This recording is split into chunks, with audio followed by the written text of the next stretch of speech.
Banyak-banyak atau rajin-rajinlah membaca, mencari referensi sebanyak-banyaknya. Membaca itu adalah jendela dunia. Membaca adalah jendela dunia. Kalau kamu ingin mengetahui dunia di belahan sana, di belahan sana, di belahan sono, banyaklah membaca. Apalagi sekarang adalah era globalisasi. Dari balik kamar saja, kalau kamu banyak membaca, kamu bisa mengetahui Eropa, bisa mengetahui update terkini tentang Amerika dan benua-benua lain di dunia. Ya, itu harus banyak membaca. Dalam menulis, ya, tulis apa yang ada di otakmu, ya. Tulis apa yang kamu pikirkan, apa yang kamu rasakan, apa yang kamu amati, apa yang kamu katakan, ditulis. Sekarang itu kan sudah ada model menulis dengan metode copywriting, ya. Jadi kamu ngomong, itunya ngetik sendiri. Udah ada model kayak gitu. Kamu ngomong apa, udah bisa ngetik sendiri. Itu ada tekniknya seperti itu. Jadi apa yang kamu pikirkan, apa yang kamu lihat, apa yang kamu rasakan, apa yang kamu katakan, itu ditulis, ya. Kamu kan sering tuh membuat status, ya gak? Ya. Status WA, status Facebook, itu bisa jadi bahan tulisanmu. Kamu tahu nggak, buku ibu yang pertama yang berjudul Selaksa Kehidupan itu adalah kumpulan status di Facebook, ya.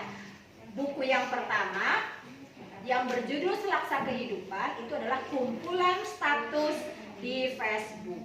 Status ibu di Facebook dikumpul-kumpulkan, ditulis ulang, diedit, diseleksi yang layak atau tidak, kemudian dimunculkan dalam sebuah buku. Jadi produk sebuah buku. Itu buku pertama ibu. Jadi kalau kalian bilang menulis itu susah, mulailah dengan menulis status. Belajar menulis status.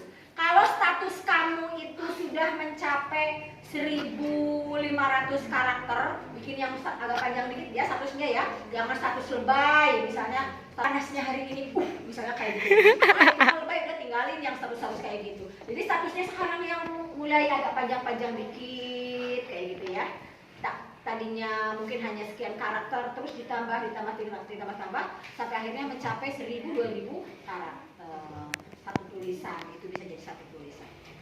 Itu nanti setelah dijadikan status, kamu nanti akan kalau di Facebook itu kan nggak hilang status, beda dengan WA, ya. Kalau WA 1x24 jam kan hilang, kalau di Facebook tidak hilang. Jadi kamu bisa nyomot tuh, dicomot status kamu yang sudah ditulis sekian tahun yang lalu, dicomoti. Nah, itu yang ibu lakukan di buku yang pertama, comot status yang sudah ada di Facebook, tinggal diketik ulang, jadilah sebuah buku.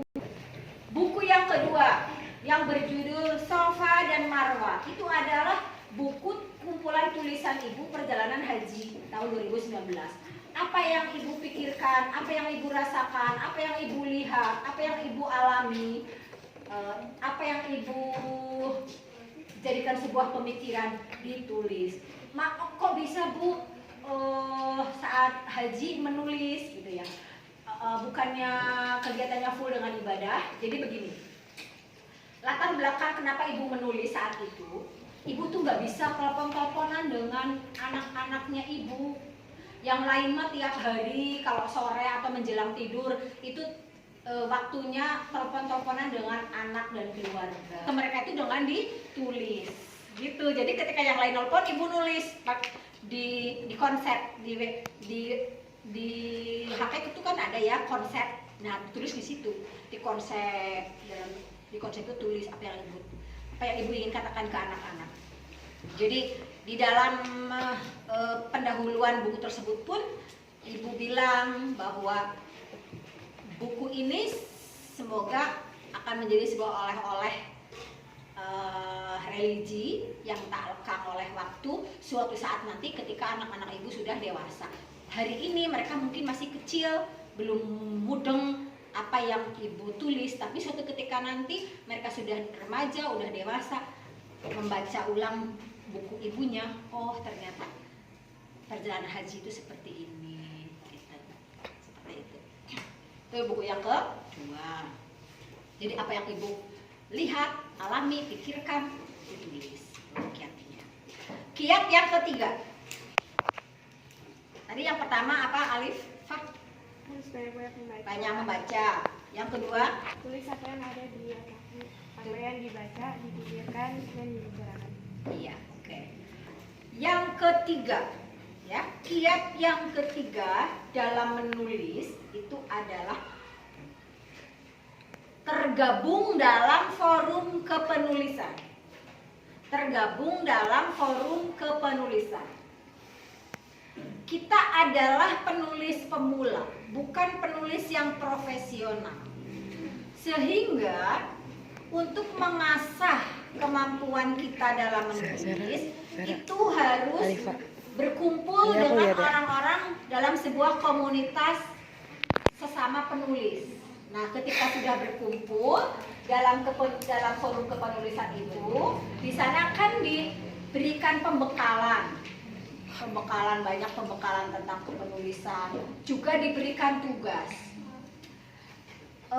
Karya ibu yang pertama muncul di majalah, kamu pernah dengar majalah Anida?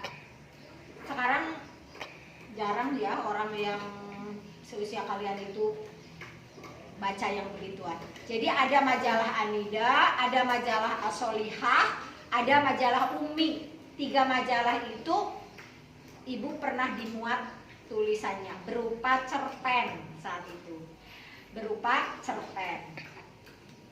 Honornya kalau tidak salah 20.000 tahun 94. Sekarang gitu. Cuma anjuran mengumpulkan boleh, nggak mengumpulkan juga nggak apa-apa. Tapi kalau tugas wajib sifatnya. Nah, itu yang ibu alami saat tergabung dalam forum kepenulisan. Jadi paksa untuk menulis, ada tugas untuk menulis, deadline minggu ini. Otomatis ibu kayak orang pengen pipis. Jadi suasananya tuh kayak orang pengen pipis tapi nggak bisa pipis. Itulah saat dimana kita menulis tapi dikasih deadline waktu maksimal tanggal sekian misalnya. Jadi kayak orang pengen kebelet pipis tapi nggak bisa pipis, rasanya tuh seperti itu. Ya. Di buku yang kedua itu ibu ada di pendahuluan, ibu bilang gini, kadang-kadang intinya ya redaksionalnya ibu agak lupa.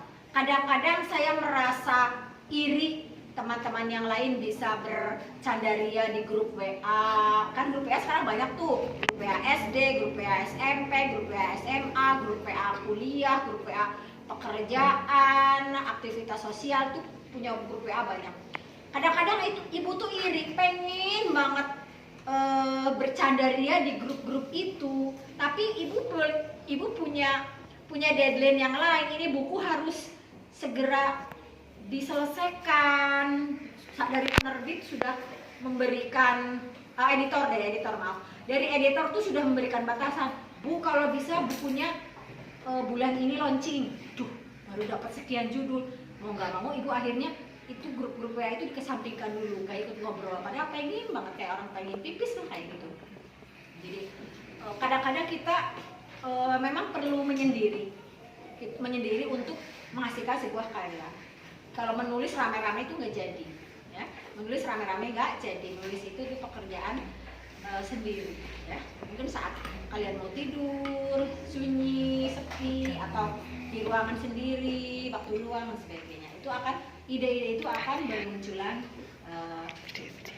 Peluang untuk ide muncul itu lebih gede ketika kita sendiri dibanding ketika kita bersama-sama. Kalau kita bersama-sama ini sekadar mengamati, merasakan, melihat, oh gitu, ditulisnya mungkin pas kita sendiri. Seperti itu. Ya, jadi menulis itu mudah. Tanamkan. Nah ini yang keempat.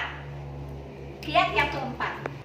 Pada pikiran kalian bahwa menulis itu mudah. Tanamkan pada pikiran kalian bahwa menulis itu mudah, tidak susah, tidak sulit, tapi mudah, ya. Semudah kalian ngomong. Kamu ngomong kan pinter kan? Ya enggak? Kamu ngomong pinter. Nah, ngomongnya itu ditulis. Jadi buku, jadi tulisan. Tuh. Kemudian yang ketiga itu cinta sederhana ya. Cinta sederhana itu, nah ini mungkin yang Anis bilang kumpulan kata-kata motivasi mutiaranya. Jadi cinta itu kan sangat luas. Banyak orang mengartikan cinta secara sempit hanya dengan lawan jenis. Padahal cinta itu luas sekali. Bisa ke Cinta alam, pada Allah, pada mana? Rasul, pada Mana? orang tua, pada alam, pada sekolah atau madrasah. Itu adalah wujud pada suami yang sudah punya pasangan ya, pada anak-anak dan keluarga kita yang bisa menjadi sumber inspirasi kita dalam menulis ya. Seperti itu. Contoh ada di HP Ibu. Berhenti dulu.